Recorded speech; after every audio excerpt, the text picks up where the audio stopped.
What's the difference between investing in a syndication and say owning real estate outright for yourself? There's a lot there. And just like anything else, guys, there's really no perfect investment out there. There's pros and cons to just about anything that you do. I would say probably the main advantages to owning out real estate outright versus a syndicate is freedom and control. There's some really good tax advantages as well, namely depreciation, accelerated depreciation, and or cost segregation that can provide immediate tax savings for you. And also the liquidity event. Honestly, you've got a lot more control over the liquidity.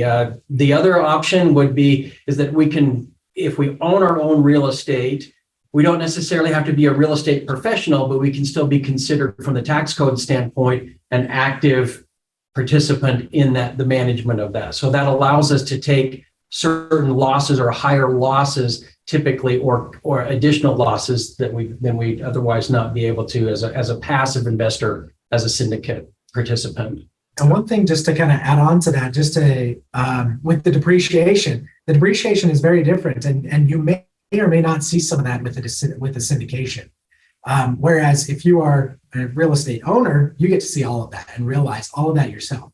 So that is one major advantage as well. Yeah, and I think cash flow is probably one of the main reasons we do real estate in the first place, and you can get that from both. But by owning and controlling the real estate, we obviously have more control. We have a lot more leverage. So with mortgages come some advantages as well, and refinancing. There's something called inflation is a hot topic, right? There's something called inflation-induced debt destruction.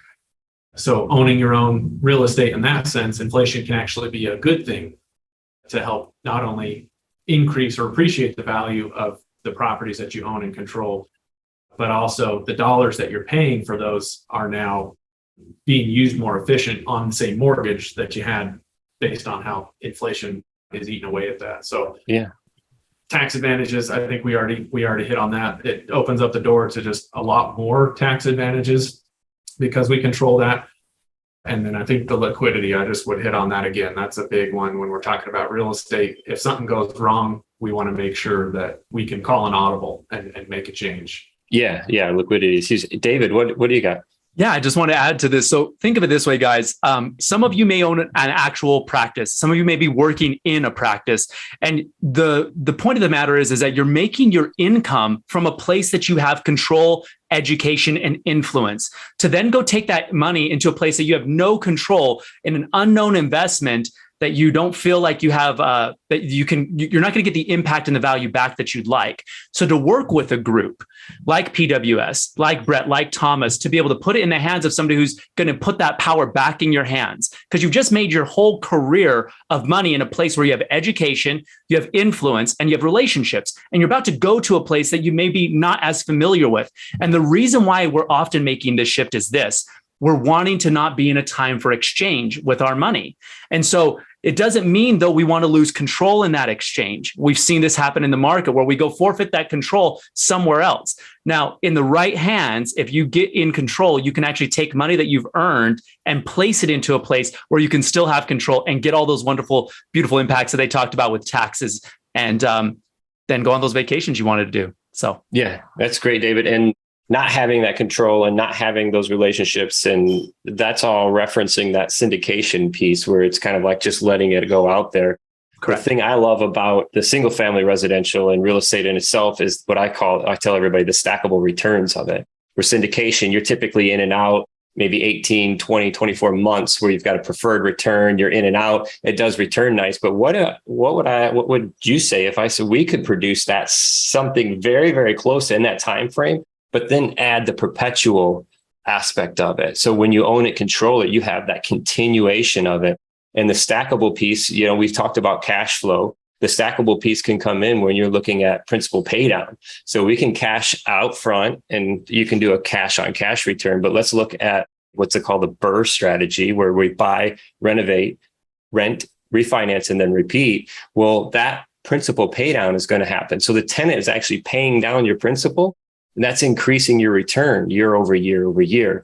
And then we look at the depreciation piece, fluctuates just a little bit based off of everybody's tax tax bracket, obviously. So these stackable returns, and then Jordan, you were talking about the appreciation. So all of these things played in are massive value to where the owning outright is going to have value for you over a syndication scenario.